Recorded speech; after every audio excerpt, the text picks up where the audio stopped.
A man who's enjoyed a fascinating career that started at Tooting and Mitcham. That's not an antiperspirant, by the way. We're delighted to be joined by Michail Antonio. This could get a little bit messy because we've got Micah, often called Mika, and now we've got Michail, and I hope that's right, and not Michail. No, it's Michail. You're right. Yeah. Thank goodness for that. Before we begin, just one request, Michail. Could you show us your passport? Oh, do you want my Jamaica one? I got the Jamaica one over me, yeah? I got a Jamaica one. This is the start. If we're going to do it, I'm going to put it out there. Well. Yeah? I'll put it out. Yeah. This is my Jamaica passport. In 2024, yeah? With the times we're in, with AI and everything, yeah? You're telling me I can't leave the UK where I was born, I've never left, and fly to Ghana using my Jamaica passport, and I can't come back to England without a visa. I've no idea how that happened. But of course, you've just missed a couple of Jamaica's games, haven't you? Because you've had problems with your passport. Yeah. For those that weren't aware of my subtle reference there. So basically, I lost my passport before I left, but I thought I'm English, so it's not going to be a problem with me getting back in the UK. So I was like, I'm just going to fly on my Jamaica passport onto Ghana to check out my soccer school, my academy that I have over there, Samba Stars. And I'll just fly on to Jamaica and then I'll just come back to England, no problem. I go out there for 3 days, do all the media work and everything I need to be done. I go to the airport. Obviously, I'm flying back to UK to fly on to Jamaica. I get to the airport, they're like, where's your visa? I'm like, what are you talking about? They're like, where's your visa? I was like, a visa for what? You need a visa to get back to the UK. I've gone, no, I don't. I'm English. You're telling me. I keep telling me I need a visa to get to the UK. I've been living in the UK for my whole life. I've never needed a visa in my life. But you never used a Jamaican passport probably before to come back. Yeah. Which is right. Yeah. So yeah. I was like, if you got a Jamaican passport, you need the visa for the passport. So I got stuck in Ghana for another 2-3 days. Got an emergency passport just to get back to the UK. Then wasn't able to sort out a visa to fly to America because I couldn't get a visa on my Jamaica passport. So that's how I missed the second game. Well, there you go. I mean, who would have thought? Who would have thought? Anyway, I'm glad you've sorted it now. You also do a podcast, of course, with Callum Wilson. One question about that. What on earth possessed you to do a podcast with a Newcastle player? Why would anyone ever do that? Obviously, you always need the person to take the mick out of. And obviously that was him. And now it seems like you guys got Alan as well, haven't he? There you go. Have you two played together or against each other at some point? We play against each other all the time. Obviously, he scores against West Ham a lot. So I'm talking about Micah, not Alan. Not Alan. I'm talking about Micah. Actually, you must have played against each other before. Oh, me and Michail. Once. Yes. Was it pre-season? Yeah. West Ham versus... No, Forest Villa. No, sorry. Forest versus Villa. Yeah. Two juggernauts running down the wing. You was playing all over, wasn't you? You was playing up front, you was playing on the left, you was playing on the right. You tried to outpace me a couple of times. The shoulder. I didn't try. I did. Those times, Micah had no knees left. So I've got to ask you, Michail, because you started, you kind of played at the back, didn't you, as a fullback, and then you've moved forward, whereas most players like Micah, they try to play up front and then they move back because, well, obviously they're not good enough to play up there. So how did your journey start from like playing at the back and then suddenly now you're kind of this prolific goal-scoring striker? Which is the most frustrating thing that people keep saying to me is I started as a defender. Oh, sorry, apologies. I was always an attacking player. I played left, right or up front my whole entire career. I came to West Ham and to be honest, I'm going to be real, it was the only place that they were going to play me because we had Payet, we had Manu Lanzini and everything. All the injuries happened up front. All the injuries happened in defence. So I've hardly played the game and the gaffer's gone, I need you to do a job for me. end up doing the job, and then they tried to turn me full-time right back. The same thing happened to Trent Alexander-Arnold, but he was quite good at fullback in the end, so he stayed there. Yeah. To be honest, they tried to make me full-time, and then it got to the stage where I kind of refused to play there because I hated it. It wasn't for me. And what was positive about it is because the week before I said I don't want to play there no more, the week after they played me right wing and I scored the very first goal at the London Stadium. So, and then I haven't had to look back since. What's your actual favourite position, though? My favourite position, I would say probably left wing. In the modern kind of 3-up. In the 3-up, Yeah. Let's take you back to the start. You grew up in South London. When did you first get interested in football? I got interested in football quite late, to be fair. I was more interested in like chess and table tennis growing up. Not many footballers say that. Like, I love chess. Hold on. We're just going to just rewind a little bit. Just rewind. I was more interested. Okay, I get the table tennis, but you said chess. Oh, I love, mate, primary school. I love chess. Micah, chess, the game of chess. I not thought chess. More like bench press, not chess. What? Chess? Elaborate, please. Bro, it was a game, obviously, it was a game that I was just always attracted to. I liked working my mind and stuff like that. So I wasn't educationally smart growing up. So I struggled with books, I struggled with maths, I struggled with everything. So it was a game that I always tried to get myself to focus on. So that's why, and then I kind of just fell in love with it. Table tennis, I'm just the best at table tennis, still to this day. You know, but my dad was always a cricket man, obviously being West Indies, Jamaican. So he kind of got me into cricket. So there was no one really playing football apart from my brother. And he's the one who kind of pushed me into it when I was a bit older. So I was like 8 when I actually started kicking ball. And then it wasn't until I was 12, 11 before I even started playing for a team other than school.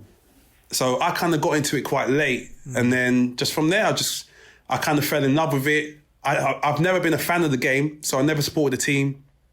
Never followed football. So Michael Dewberry, when I first signed for Reading, they used to take the mick out of me. Because I had no history of football at all. And you just asked me questions about it and I had nothing. I didn't watch it at all. Still to this day, I still don't watch football. Great guess for a podcast then.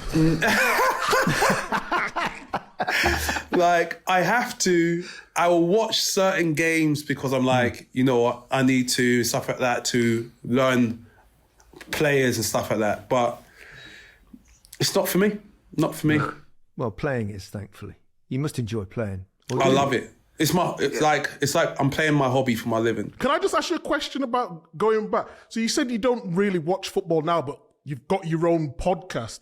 Is it just more the insight from your games and then Newcastle games? Because I've only listened to a couple of them, and that was early doors. I'm so busy with this one now. So how do you know about other teams then if you're not watching football? That's quite intrigues me. It's difficult for me to watch games anyway. So when I'm playing, majority of the games are happening. There's only 2 games on the Sunday. Or last year I was doing Europa League, so we were travelling and stuff like that. So I was always missing the game. So I would always have to go back to the highlights and see what has happened in the games, because I didn't have the time to go back and watch 90 minutes of every game. So I used to go through all the highlights of every game and then go on to the show and we'll talk about all the highlights that's happened. I'll just watch Match of the Day. Or just watch Match of the Day. Nah, that's too late. I go to bed.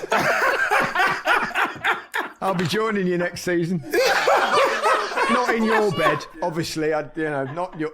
You know what I mean. Too early, Gary. Too early.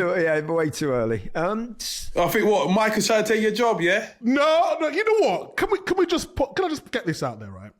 When people are saying Micah Richards potentially going to take over a presenter, I feel like it's a massive disrespect to all the presenters out there. There's so many talented people, and just because I'm a pundit, I can give insight to a player. I feel I know the game, I watch the tactics, but to take over presenting in one of the most iconic shows not just in sport, but in BBC's ever had. Blah, blah, blah. Stop trying it, mate. Yeah? Look what he's trying to do. Oh, my. There's so many others that they could pick over me. I just can't believe that they even putting my name in the hat. Micah, you can totally relax. I can assure you they won't be asking you.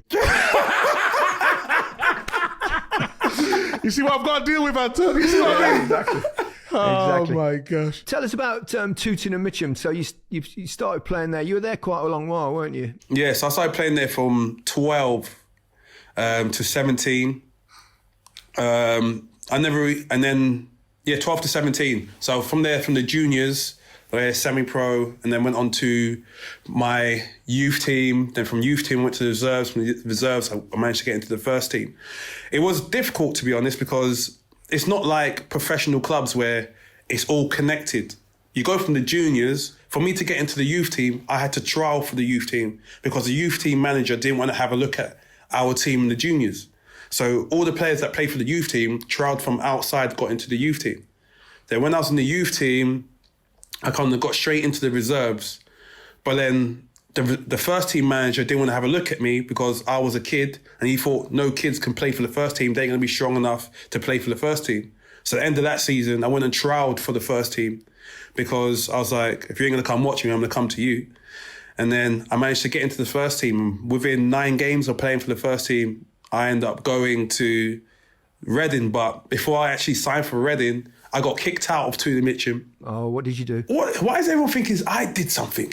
You just said I got kicked out. All right. They kicked me out because I refused to sign a contract. Like, I was like, if someone comes in for me, I don't want to be tied down. I want to be able to go and not you. I outprice me. So they kicked me out of the club and then end up going to AFC Wimbledon. Then AFC Wimbledon refused to pay £7 for my registration fee and told me to pay it. And I was like, I ain't paying £7. So I ended up going back to the Mitcham, signing the contract, getting paid. And within 5 games of signing my contract, I signed for Reading. When you were about 14, I read when I was doing the research that you were offered a trial at Tottenham, but your mum wouldn't let you go. Was she an Arsenal fan or something? Or?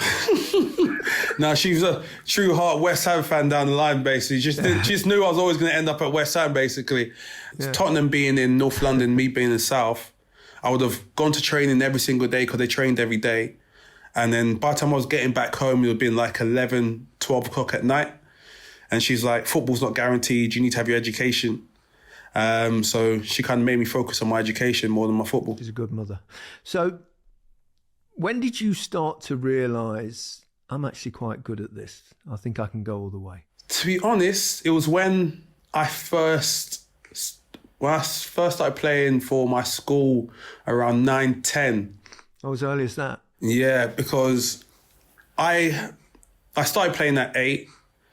And then from 8, at 9, I started playing for the 10s and 11s. So I was going 1 year and 2 year up. And I was like, I must be decent because I'm playing with the older boys.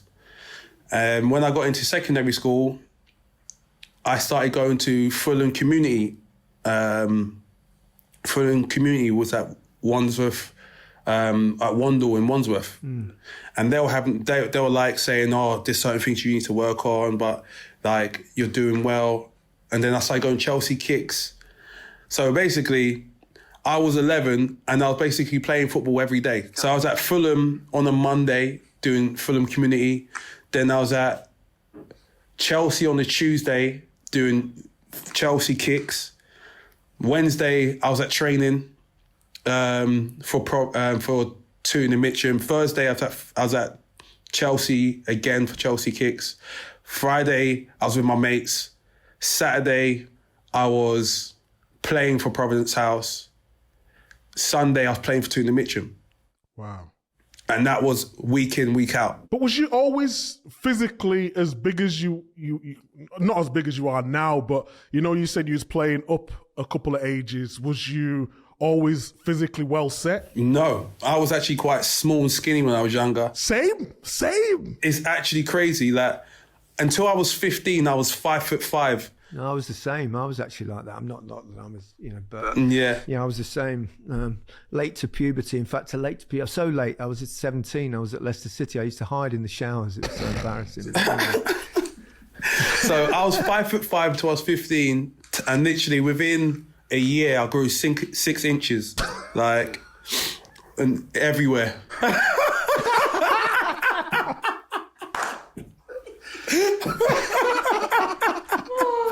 Well, that's kind of what puberty does, generally.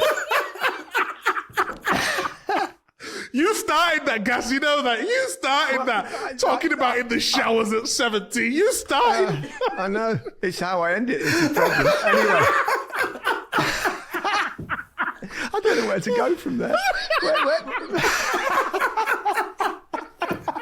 I was going to say it's not all about life's ups and downs, but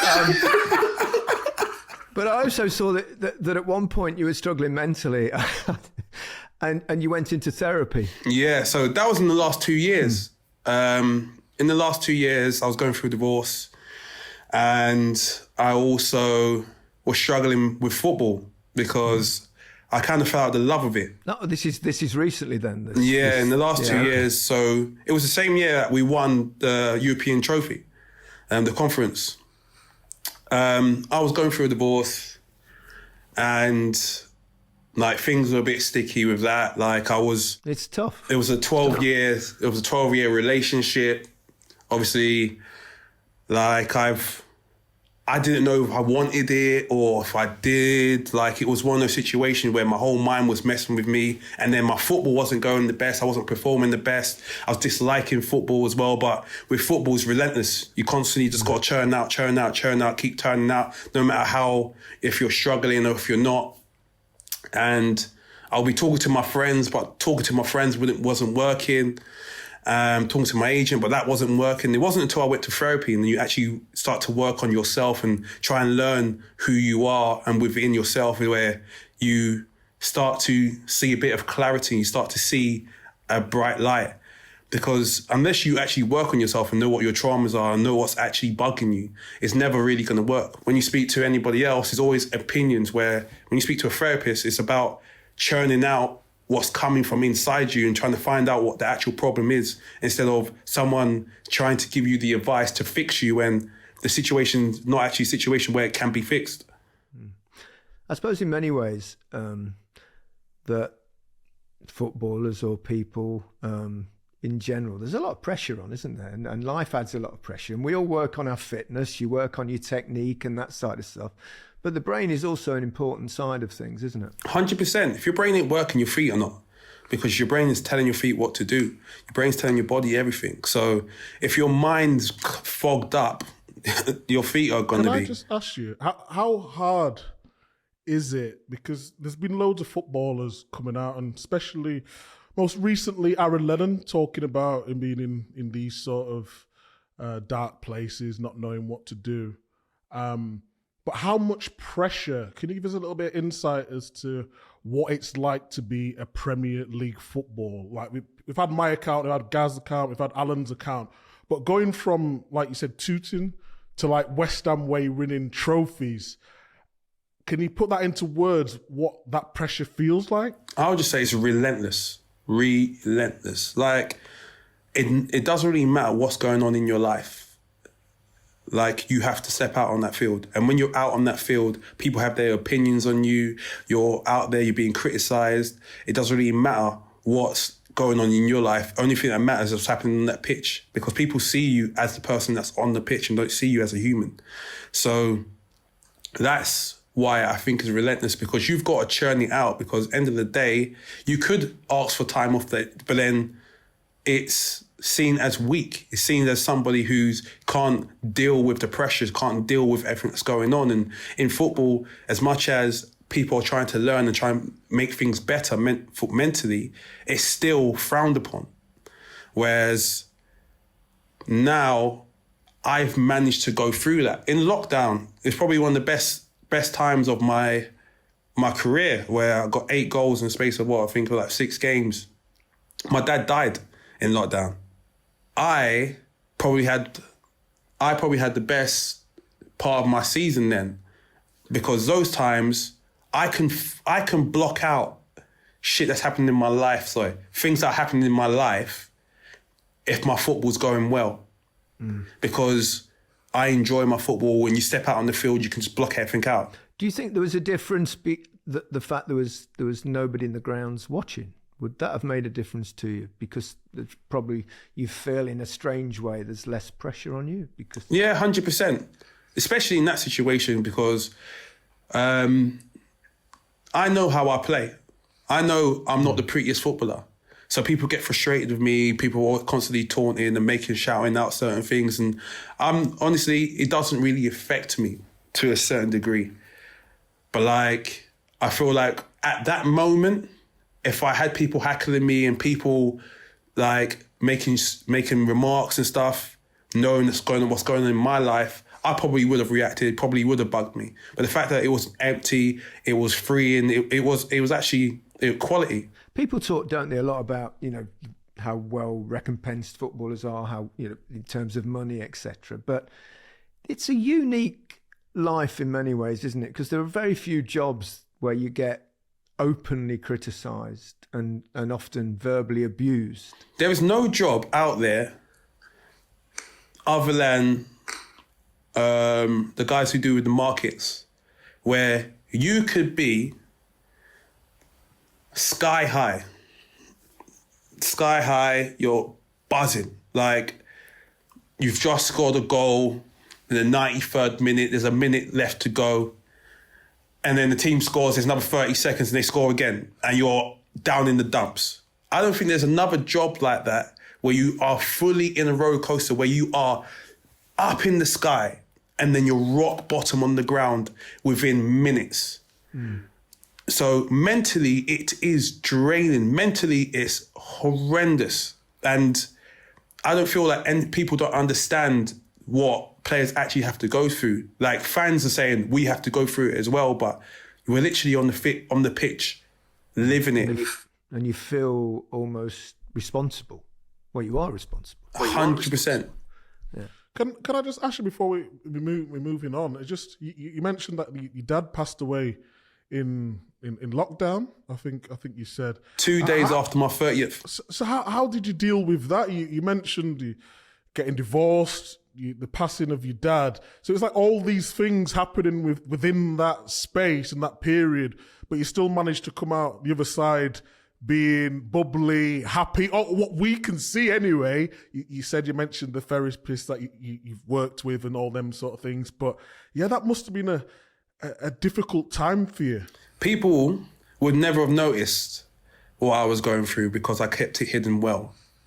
I was a person that I don't want people to see me as weak. I don't want people seeing that I'm hurting. Like, one thing that my therapist say to me, I like to keep my emotion bottled up. And it's something that I still do now. And something that I'm learning to be better at. To let people know when I'm frustrated, to let people know when I'm upset. Because someone could really annoy me and I'll just be like, all right, it's fine. I'll just deal with it. But she's like, nah, like, you got to open up your boundaries. You need to better boundaries. You need to let people know that you're annoyed.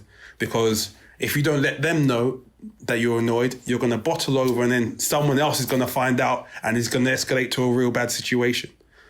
And that's what kept happening in my childhood. I kept wrong things, and I kept getting into fights. I kept getting into certain other things. So this is a situation that I kept putting myself in when I was younger, and now I'm trying to deal with now. Would you advise other footballers to seek therapy if they're struggling? I already have. There's a few players that's come to me since I did did the podcast with High Performance, and they've approached me and like, who would you recommend and stuff like that. And I've recommended a couple to a couple of players. So it's definitely something that I would recommend to not even just footballers, to people. I feel like it should be mandatory. Every 10 years, someone speak to somebody like from 18 onwards, because I feel like things happen in your childhood, things happen in your adulthood, and it's just helping to get that clarity in your life. Let's go back to your playing career. You did the rounds a little bit, didn't you? You went on loan to one or two clubs, and then you started to make waves at perhaps Sheffield Wednesday, Nottingham Forest. and started to make a little name for yourself. What was it like those early years where you're playing at different clubs for fairly short periods? Very frustrating. In what way? I hate initiations. Oh. That wasn't a thing in my day, thank heavens. Well, hold on. You know we've got them on this pod, don't you? You've got to give us your best 20 seconds. I've seen the pod, you don't, so it's okay. Did you not see mine when I was in doing the Euros in Germany? Yeah, I did. Mali, it's your turn, man. Man, we all about this. I'm not a presenter on here, so like this is me, bro. This is me. No initiations necessary. When you had to do it, what did you do? I did Fresh Prince of Bel-Air, but the thing is, I don't mind standing up. Yeah, it's when I step on that chair. When you step on the chair and you're so high and you're looking out, I just forget all the words, and it's every single time mumbling, and I always get booed. And it just happens to me every single time. But aside from the initiations, did you feel like you were making progress footballistically? If that's the word. To be honest, yeah. With majority, only loan move I probably say didn't work out for me was the Cheltenham one. Every other loan move, I was getting good stats like Colchester, played 15 games, 5 goals, 6 assists. What was it? Sheffield Wednesday, 15 games, 5 goals, 5 assists. Like I was going down loan and I was contributing. When I went to Southampton, was it 7 goals? I can't remember how many assists, but I managed to get a goal at Wembley. Southampton tried to sign me. So I was going out and I was doing well enough to get noticed each time. And it wasn't until I signed for Sheffield Wednesday where I kind of got my foot down and I was doing well. But loads of clubs in the Premier League were looking at me, but they kept saying like I wasn't consistent enough.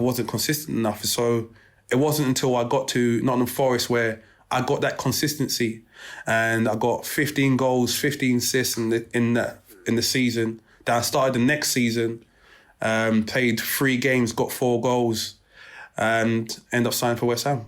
Was there a manager or a coach that was really influential for you at one of those clubs? Nigel Gibbs at Reading. Mm-hmm. So signed from non-league, went to Reading. Nigel Gibbs was there. And one of the first things he came to me and said to me was like, these guys have had a head start on you. They've all been through academy. They've all had the training. They've all had this and all had that. And you've not had that. So what are you going to do to make sure that you can catch up with these guys? Yeah. Do you feel there's a little bit of Jamie Vardy or Ian Wright about your career? Oh, 100%. I always said like my career kind of been the same, like slightly like Ian Wright's, because obviously he played for Tottenham, so did I. He's from South London, so am I. But like, what Nigel Gibbs did for me, he trained me every single day. Training started at 10:30, but every single day, me and him trained from 10 o'clock till 10:30, working on my technique, finishing, crossing. I did that for like 6 months. Are you hoping that pays off one day? Or? Sorry, couldn't resist. No, it was just a joke. Well played, well played. When you know that someone's banging in lots of goals, 140 odd goals for West Ham. Let me dig myself out of a hole. When you signed for West, was what did that feel like signing West Ham? Did that feel like, right, this is it, big time Premier League? Yeah, because so much.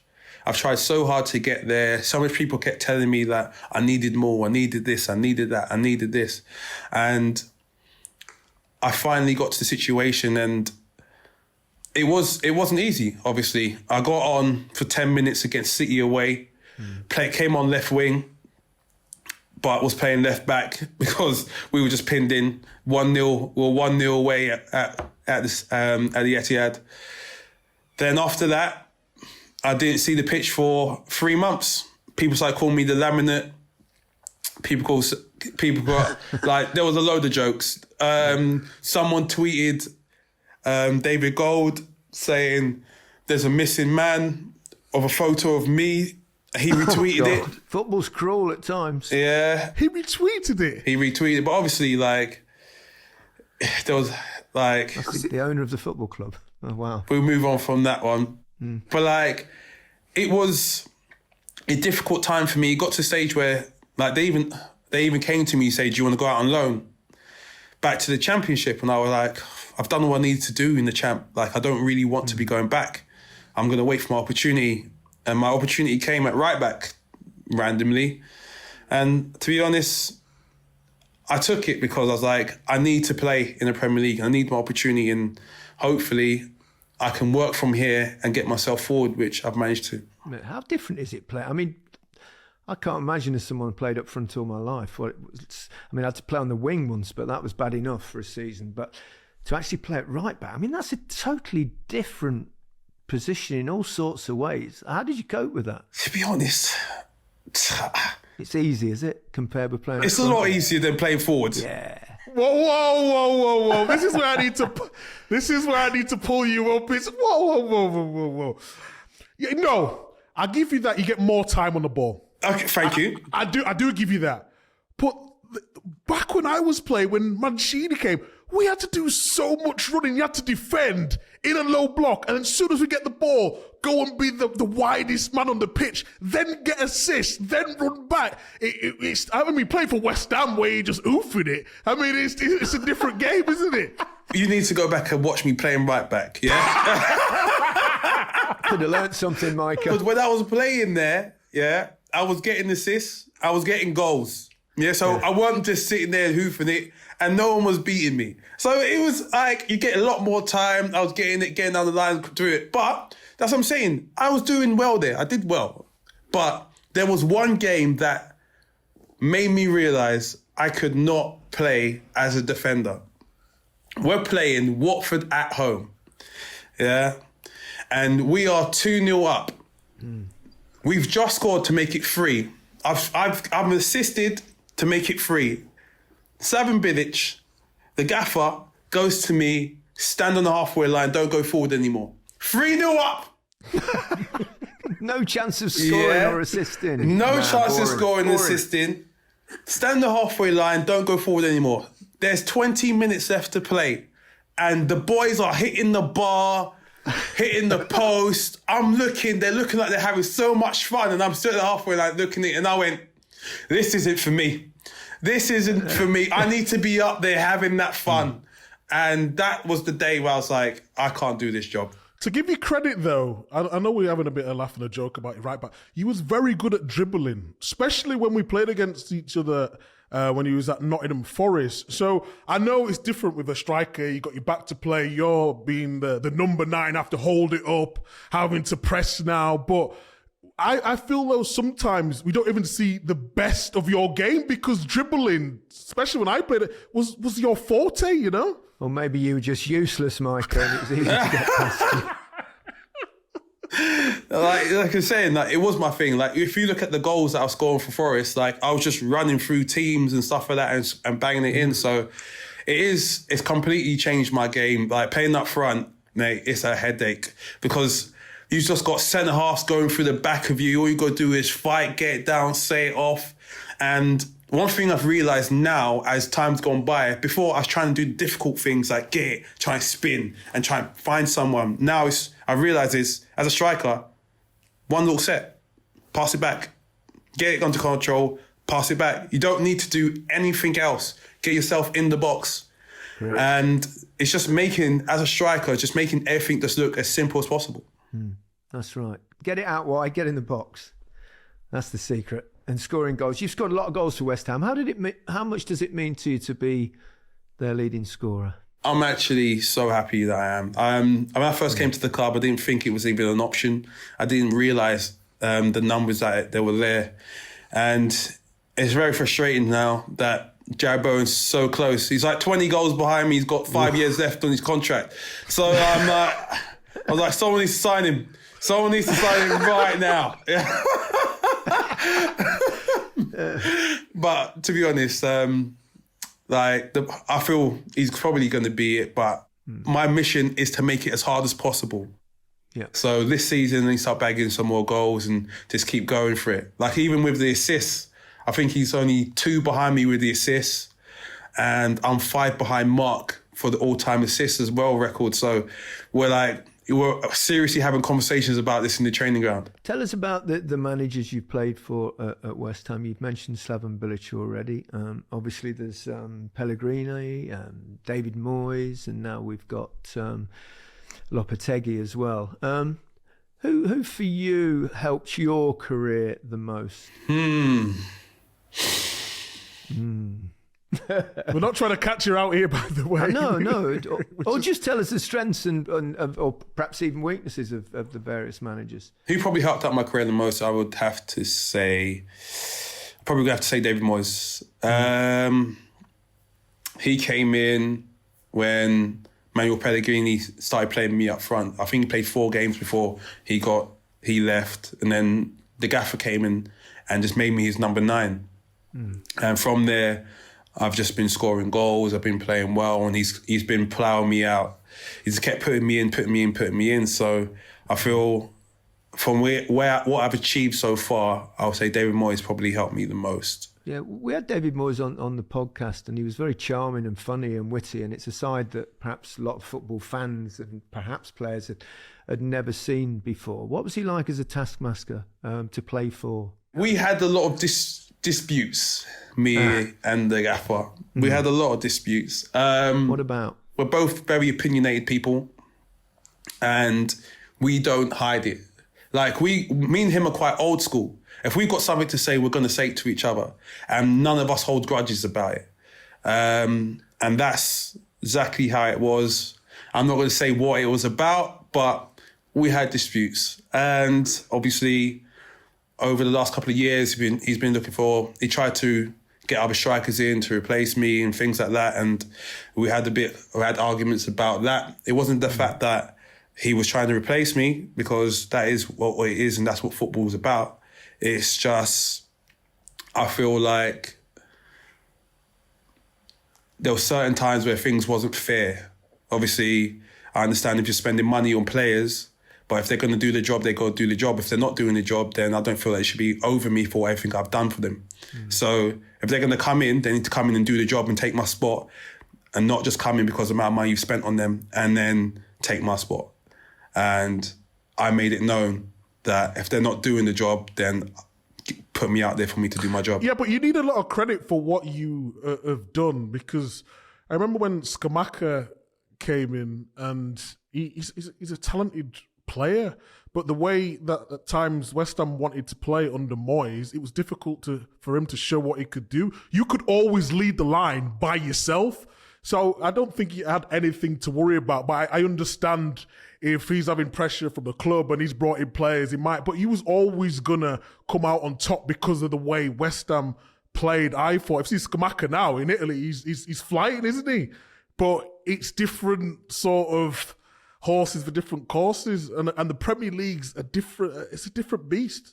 I said, one thing I always said, every time players come in, I've said, if they're quality, they're quality. I said, Hala, quality player. But we didn't play to how he plays. Like, he always said it. He came out and said it. He's like, I don't play on my own. I need a 10. I need to play with 2 up front. He always came out and he said that. So we always played 1. So that's why he didn't work out. Then he went to Ajax, and you saw what he did there. Then Scamacca, he's not an out-to-out number 9. He likes to drop in. Even though he's a big guy, he's got tidy feet, unbelievable strike on the ball. So he needed to come in and be able to play, so people to play off, and he'll be just bounce it off. So he was a great player as well. You could see in Italy, he plays for Italy national team. But it's just it wasn't the way that we were playing. But sometimes it works like that, and sometimes it doesn't. So when I saw that it wasn't working and I wasn't playing, I was like, why am I not playing? Like, you can't keep churning people out without giving me the opportunity type thing. And that's what it was, to be fair. It's the worst, isn't it? When you're out the team, whether it's for injury or even worse, probably if you're not being selected. It's horrid. It's horrid. And people are saying to me, like, you should be happy that you're involved. You should be happy now that you at your age, blah, blah, blah. And I'm like, no, like, because end of the day, I might be 34, but I still feel like my body has got me. I feel like my body's still going strong. I'm still one of the quickest at the club. Like, it's not that my body's died off yet. So I'm not, as long as I'm still going and I'm still strong and I'm still quick and I can still go out there and churn it out, then I'm still going to be relentless. I'm still going to be wanting to fight for my place. And sneak a few more goals ahead of Jared Bowen. What have been your highlights at West Ham? I mean, must have been the European trophy that you won. That must have been so special. That was something else. Like, so many players go through their career without winning anything. And I can say I've been a European champion. Like, it's actually unbelievable. So I would definitely say that's probably the highlight of my career. What was that night like? Talk us through it. It was horrendous for me because those times I was going through my divorce, so like I didn't even party. I didn't even party with the team. I literally went back to the hotel room and just went to bed. Like, the rest of the boys were getting steaming and stuff like that. I literally went back on the coach. I was asleep. I went back to the hotel and went to bed while everyone else was partying. It was out. That was in the peak time of everything that was going on in my life. So I didn't actually get to enjoy the moment, but it's still nice I got the trophy in my house. Certainly is. Before we let you go, and you've been very generous with your time, Michail, who's the best player you've played with? Dimitri Payet. Oh, that was quick answer. That talented, yeah? He was something else. In what way? Just the flair. It's like he was floating on the pitch. Like, he didn't look quick, but no one could catch him. Like, it was... And then his free kicks, it was just everything. The guy had it all. He was something else. What about the best player you've played against?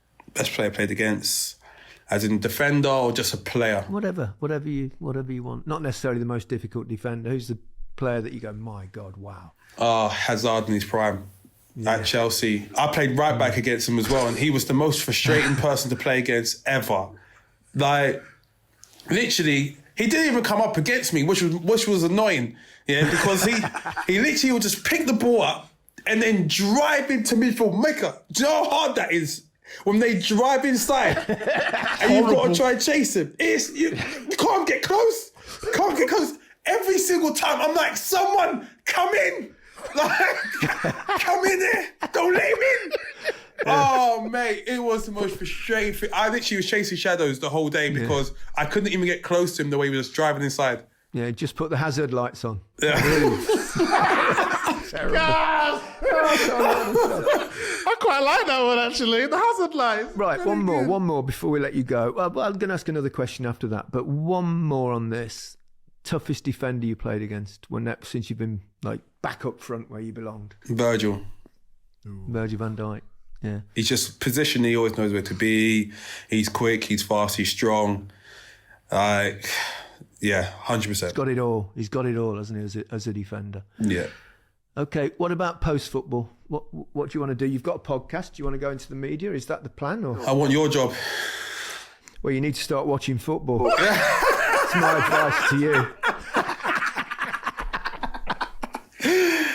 Oh, God, I'm joking. To be fair, I don't really want to go into punditry. I kind of want to go into more entertainment. So, like, more on the basis of, like, league of your own, play to the whistle. You want Micah's job, not mine. Yeah. I'm going for Micah's job. Yes, that's the one. Well, whatever you do, Michail, we wish you all the very best. Fantastic fun having you on. And it's been cracking watching you play over the last few years. But that's it for this episode. Goodbye from me. Goodbye from me. Goodbye from me. He's a natural replacement for the old boy Shearer. Bye all.